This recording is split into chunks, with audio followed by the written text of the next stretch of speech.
Hello, my young explorers. Welcome back to our channel. I hope you all are doing well.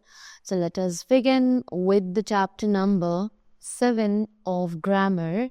And the name of the chapter is Nouns Possession. Right? So, जल्दी से nouns और उनके possession के बारे में बात करते हैं. Right? सो सबसे पहले जानेंगे कि ये नाउन पोजेशन आखिर क्या होता है, right. So the possessive case in nouns indicates ownership और a close relationship between two nouns. के जो पोजेसिव केस है इसमें जो नाउन्स होते हैं वो एक्चुअली ओनरशिप को दर्शाते हैं, राइट. ओनरशिप यानी कि कोई चीज किसको बिलोंग करती है, कोई चीज किसकी है, राइट.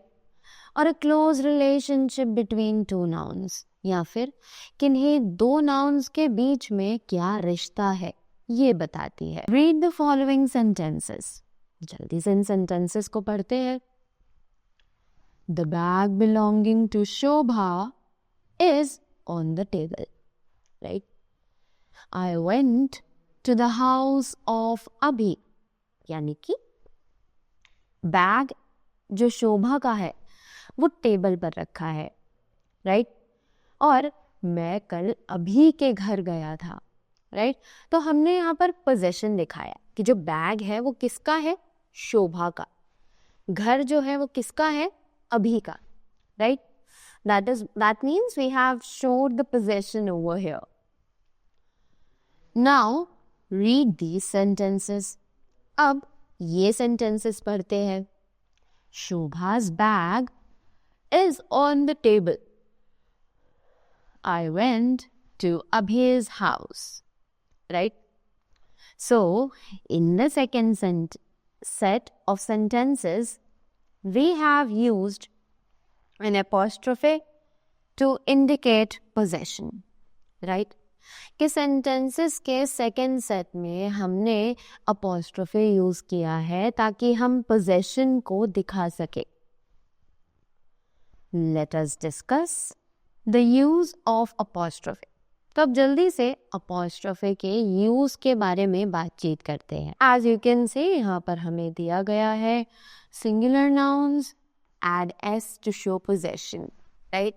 तो हम सिंगुलर नाउन्स में S like apostrophe S use करते हैं ताकि हम पोजेशन दिखा सके.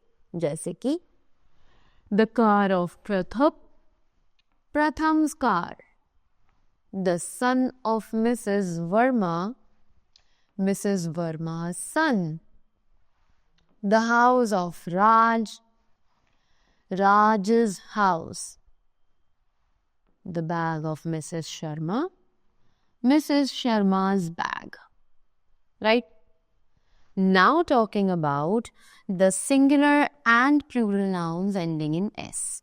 अब कुछ singular nouns ऐसे होते हैं जो already S पर ख़त्म होते हैं और plurals तो usually S पर ही ख़त्म होते हैं, right?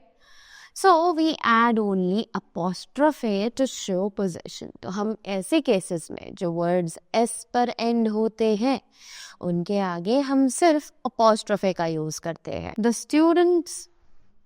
The students and with apostrophe at the end. Mr. Das with apostrophe at the end. The pen of the students. The student, the bottle of Mr. Das bottle. For plural nouns not ending in S. अब जो plural nouns S पर ख़त्म नहीं होते हैं उनमें we add apostrophe S. Simple, right?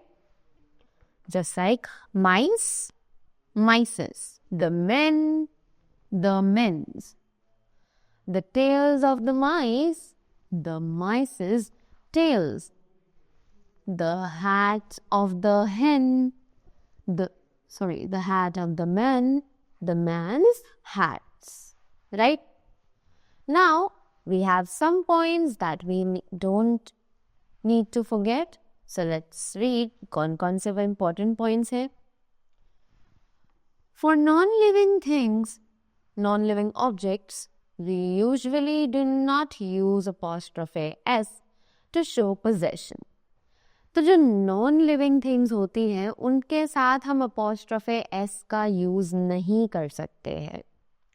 Examples, the handle of the chair, not chairs handle. Right, वहां पर हम अपॉस्ट्रोफे एस का यूज नहीं कर सकते हैं. The heel of the shoe, not shoes heel. Correct. Next, we use an apostrophe and s with a noun to show possession. Obviously कि हम एक noun के साथ apostrophe s का यूज करते हैं जब हमें possession show करना होता है. Correct? So that was all from my side. I hope you all enjoyed it and you all got the things well. So that was all from my side. Thank you so much and do have a great day ahead.